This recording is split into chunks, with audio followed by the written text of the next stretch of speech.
वो 20 दिन के लिए पार्लियामेंट हाउस में नहीं घुस पाया, वो नहीं पकड़ा था।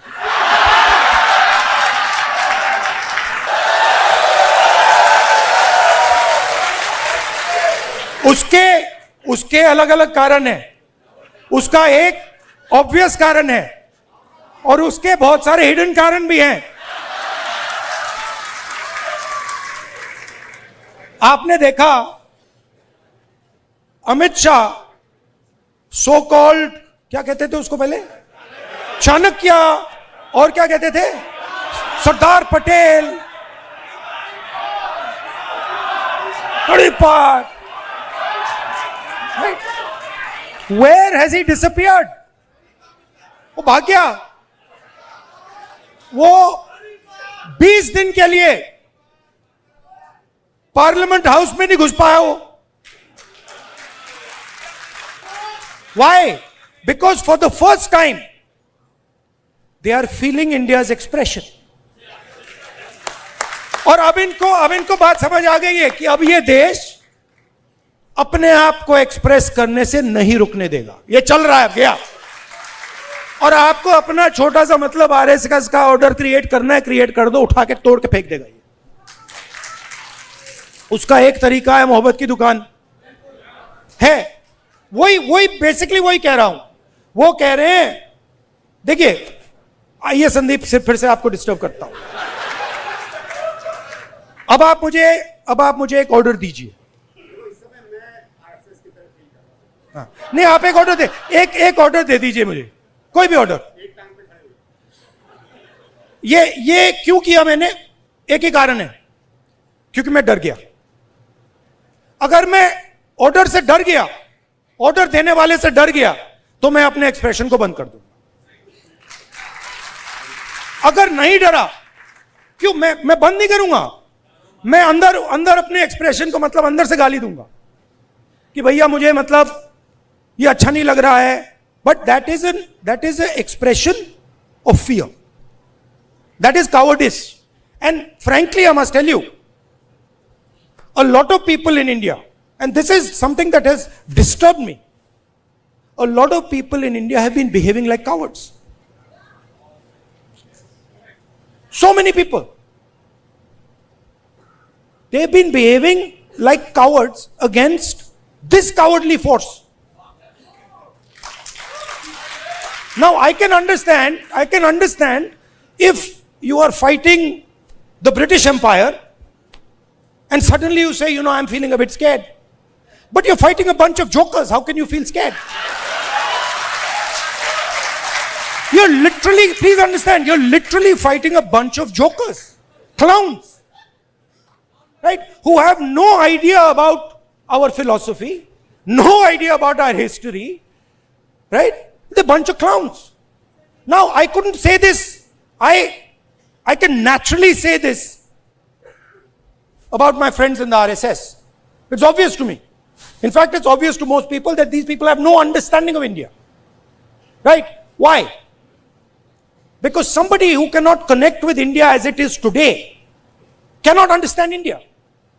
To understand India, you can't understand India 3,000 years ago. You have to understand it today, right now. And to understand it today, the only way to understand it today is if you understand its expression. These people, please watch them. Please watch them. I'll show you. Bhaiya, 3-4 of you come here. Abhi. Just come. Just stand like this. Just stand next to him. Just stand next to him. Just come. Stand here. Now do that RSS salute. That one. How do you do it? Just do it. Just do it. Just do the RSS salute. See, they're not taking the order.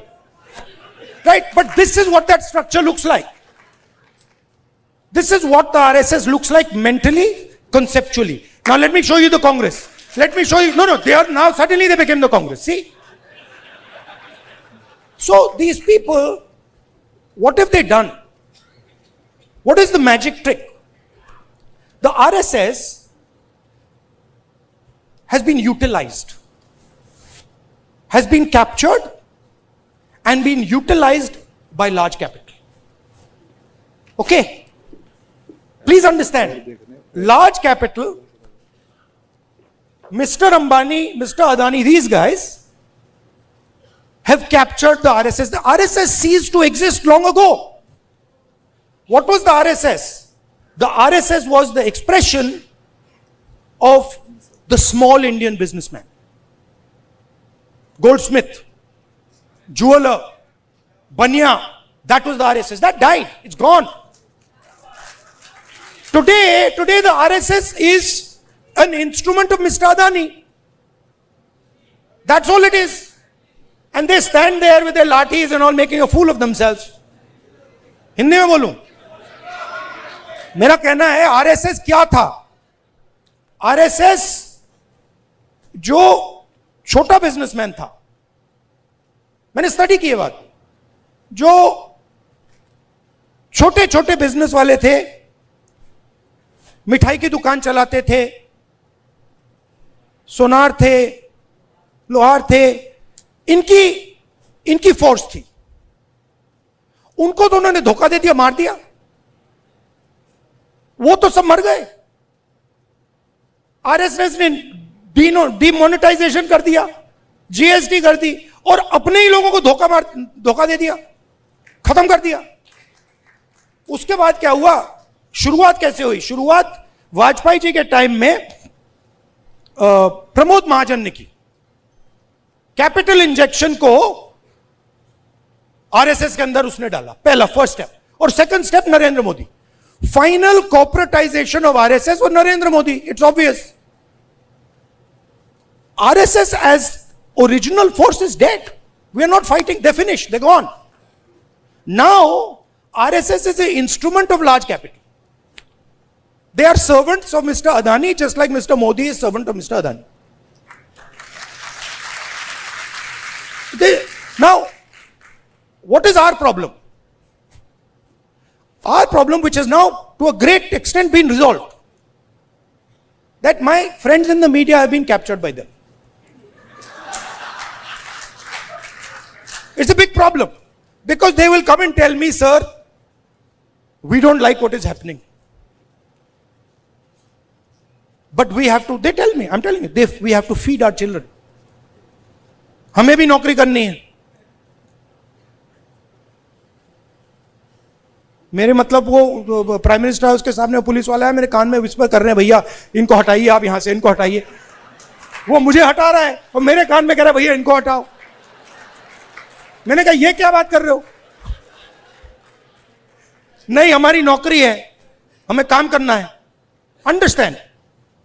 इनका भी expression मैं समझता हूं कि आपको अपने बच्चों की स्कूलिंग करानी है, फ्यूचर बनाना है, but there is also something known as national spirit. What is national spirit? National spirit is we are not going to allow a bunch of clowns to create order over us. Have you ever seen the Prime Minister have a conversation like this?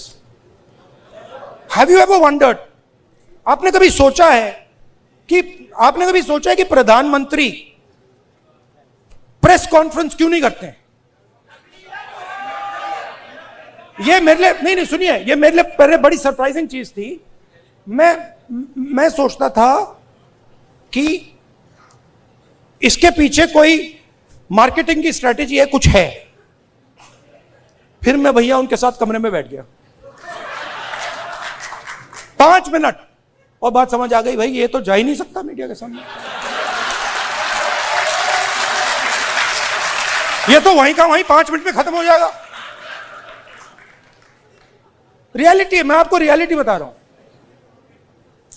तो रचनात्मक कांग्रेस का मतलब क्या है? आपको express करना है. आपने एलजीबीटी की बात की, आपने आदिवासियों की बात की. एक्सप्रेशन को दबाना नहीं है, कोई भी हो. और मैं आपको बात को और भी आगे ले जाता हूं. जिस दिन आरएसएस के एक्सप्रेशन को देश से खत्म करने की बात शुरू हुई, उस दिन मैं उनकी रक्षा करूंगा, क्योंकि उनका भी एक्सप्रेशन है। हमारा ये नहीं है, हम कह रहे हैं कि भैया सब लोगों का एक्सप्रेशन होना चाहिए। जो आपके दिल में, आप खुल के बोलो, डरने की कोई जरूरत नहीं है। आप किसी और को नहीं दबा सकते।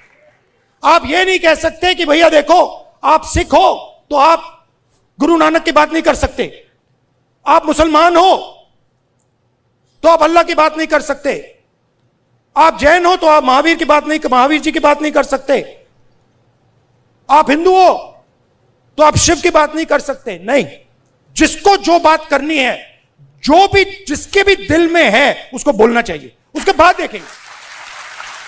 देखेंगे बात अच्छी नहीं लगी तो फिर कहेंगे उससे कि भैया देखो ये आपने जो बोला है ना, ये इसने मूड खराब कर दिया, इसको आप दूसरे तरीके से, पहले बोलेंगे इसको आप दूसरे तरीके से बोलिए, प्यार से बोलिए। तो जब देश में एक्सप्रेशन बाहर निकलेगा तो देश की ऊर्जा, देश की जो स्ट्रेंथ है वो पूरी दुनिया को दिखाई देगी।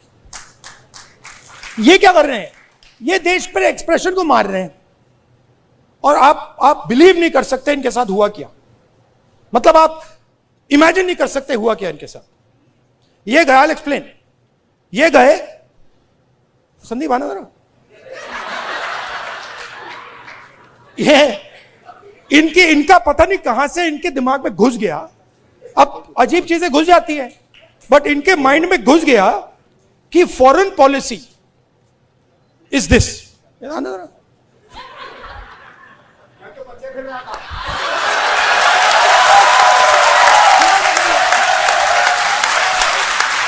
अब पता नहीं किसने डाला, कहां से घुसा कि भाई फॉरेन पॉलिसी का मतलब imagine the ignorance foreign policy. एक चीज पूछ सकता हूं? हाँ, मेलनी समझ के तो नहीं पकड़ा था? I have not reached there yet. But पता नहीं कहां से घुस गया कि फॉरेन पॉलिसी का मतलब नेताओं से गले लगना। मैं आपको